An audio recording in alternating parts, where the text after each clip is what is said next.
some of what I'm going to say now is also from this book. It's called The Party. This is written by a journalist, actually, who just had some incredible interviews with some of the people and just wrote it so well. So, okay, so like succession, you know, it's determined in '92 Hu Jintao was going to be the next president. Jiang Zemin actually apparently tried to stay as the general secretary of the party. So there's three like pretty big positions. You have the government, you have the party, and then you have the military. So the party, the top position is the general secretary. For the government, the top positions actually, well, for actually ruling the government is the premier, similar to a prime minister. He's actually doing all decisions, and the president's sort of just a figurehead. And then you have the military, Central Military Commission, like the chairman of that is the top. So Jiang Zemin wanted to stay on as general secretary and president, but you know, like Hu wasn't having it, and apparently other people, like, it just wasn't happening. So as sort of a compromise, the Politburo at the time was only 7 people, like the standing committee. So this is within the party. There's like a Politburo of 25 people, which usually if you're a governor or a member of a top city, you're automatically a member of that. Then there's the standing committee, which where most of the power is. He increased that from 7 to 9, basically installing his own guys, like as the 8th and 9th position. So Hu Jintao comes in 2002. The Politburo is stacked with a bunch of Jiang Zemin guys, and Jiang Zemin was elected to another 5-year term of the Central Military Commission. So he's supposed to be on the Central Military Commission for another 5 years.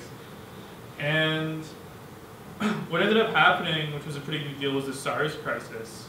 And Jiang Zemin apparently was taking, like, they were doing the route of just kind of like concealing data, because all the hospitals that were at the army hospitals were under Jiang Zemin, so he was hiding all that. We're like not releasing it as much, whereas like Hu and Wen Jiabao were really like, no, we need to get this out there. So even that book ends in 2003. That book ends when Jiang Zemin's still Central Military Commission, but he actually stepped down in 2004. So he didn't actually stay for his whole 5 years that he was originally supposed to. Something happened behind the scenes where it's like, yo, Jiang Zemin, like, step aside, I'm coming in now. I'm the paramount leader. So Hu Jintao kind of comes in. He finally has all 3 positions. He's president, he's chairman, he's general secretary of the party, and he's chairman of the Central Military. And people criticize him for just kind of being so sort of boring, because he's very straight-faced, not very charismatic. But I think he's just a straight-up product of his time. Like, he had to be like that to get where he is now. But for like new leaders, it's kind of different. So up till then, like, succession's still sort of an issue. It's like who? Okay, so Deng Xiaoping picked Hu in 1992. 2002, when that power transfer at least happened, that was the first, like, bloodless, no one was going down with too much of a fuss kind of transfer in, like, the People's Republics of China's history. So it started in 1949. That was the first time it happened in 2002. In 2007, they determined who was going to be the next president and premier, and that was all like behind the scenes. And so like 2007, whoever's vice president and vice premier was going to pretty much be the next president and premier. So in 2007, they decided the leadership for the next 15 years, essentially, which is quite an incredible feat. And as far as why Xi Jinping was picked as vice president, he has like credentials. Like he's the son of the original governor of Guangdong in the reform area when they wanted to implement special economic zones. Like he was the son of that, and he was the party secretary of Shanghai in 2006-2007. So it kind of seemed like people talk about factions. If you'll just start like Googling information about Chinese politics, people talk about factions. And maybe they were really profound during the Jiang Zemin era because you're either with Jiang Zemin or you're against them. But nowadays I think it's much more slurred. It's hard to say who's on whose side.